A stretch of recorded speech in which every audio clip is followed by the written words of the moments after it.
اس آیت مبارکہ میں اللہ تبارک و تعالی نے آگے چل کر یہ فرمایا کہ پاکیزہ چیزوں میں سے کھاؤ، یعنی ہر وہ چیز جو پاکیزہ رزق ہے، جو اللہ تبارک و تعالی نے اپنے بندے کے لیے حلال فرمائی ہے، اس میں سے کھائے، اور جس چیز کے حرام پر کوئی نص وارد نہیں، تفسیر خازن میں ہے کہ جس چیز کے حرام پر کوئی نص وارد نہیں اس چیز کو کھانا بالکل جائز ہے۔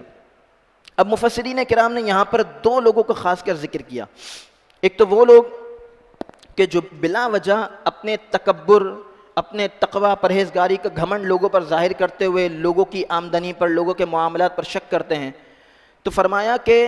اگر کوئی شخص ایسا کرتا ہے کہ وہ اپنے آپ کو بڑا متقی پرہیزگار ظاہر کرنے کے لیے کسی اور کے مال و دولت کو دیکھ کر، اس کی اچھی گاڑی کو دیکھ کر، اس کے اچھے گھر کو دیکھ کر یہ کہتا ہے کہ اس نے تو یقیناً حرام سے کمایا ہوگا، 2 نمبر سے کمایا ہوگا، تو فرماتے ہیں کہ کسی مسلمان کے لیے دوسرے مسلمان کے بارے میں اس طرح بدگمانی کرنا جائز نہیں ہے کہ اپنے بارے میں یہ کہے کہ ہاں میں تو بڑا متقی ہوں، پرہیزگار ہوں۔ لوگ ہوتے ہیں نا، بسا اوقات شیطان انسان کو ان چیزوں سے بھی جو ہے نا وہ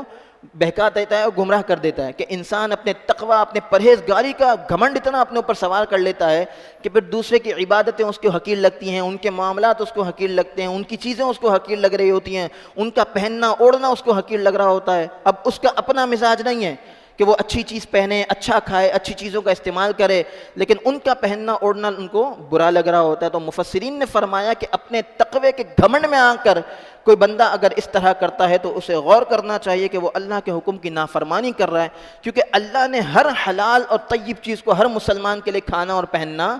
جائز رکھا ہے۔ ہمارے ہاں عام طور پر یہ ہوتا ہے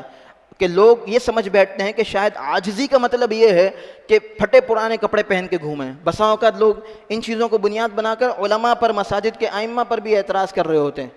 اب امام صاحب بیچارے سادہ لباس پہنے تو لوگ کہتے ہیں کہ مولوی صاحب کو تو کپڑے پہننے کی تمیز نہیں ہے، اچھے کپڑے نہیں پہنتے۔ امام صاحب اچھا لباس پہن لیں، اچھی گاڑی یوز کر لیں، اچھا ان کا کاروبار سیٹ ہو تو کہتے ہیں یار مولوی صاحب کے پاس تو بڑا پیسہ ہے۔ امام صاحب اپنی فیملی کے ساتھ آؤٹنگ پر چلے جائیں تو مولوی صاحب کے پاس تو بڑا پیسہ ہے۔ تو بھئی ہر حلال اور طیب چیز جس طرح آپ کے لیے جائز ہے، مسجد کے امام کے لیے بھی جائز ہے، علماء کے لیے بھی جائز ہے۔ ہمیں اپنا ظرف بڑا کرنے کی ضرورت ہے۔ بلا وجہ کسی اور شخص کے بارے میں، کوئی شخص کہیں گیا ہے، کچھ کھا پی رہا ہے، کوئی اچھی چیز استعمال کر رہا ہے، اللہ تبارک و تعالیٰ نے اس کو کوئی نعمت بخشی ہے، وہ اس کو اللہ کی نعمت کا شکر ادا کرتے ہوئے اس نعمت کو استعمال کر رہا ہے، تو اس کے لیے بدگمانی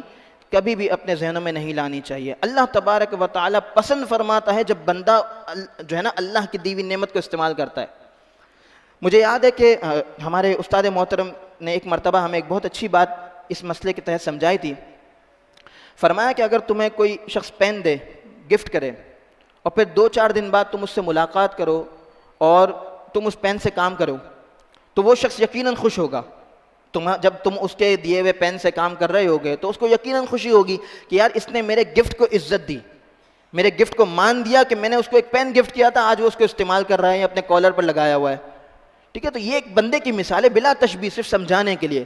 کہ اللہ تبارک و تعالیٰ بھی جب بندے کو نعمت دیتا ہے اور بندہ شکر کے ساتھ، بغیر تکبر کے، اخلاص کے ساتھ اللہ کی اس نعمت کو استعمال کرتا ہے تو اللہ تبارک و تعالیٰ بھی بندے سے خوش ہوتا ہے۔ کسی کے پاس نعمتوں کی کثرت ہونا عیب نہیں ہے، حرام کی کثرت ہونا عیب ہے،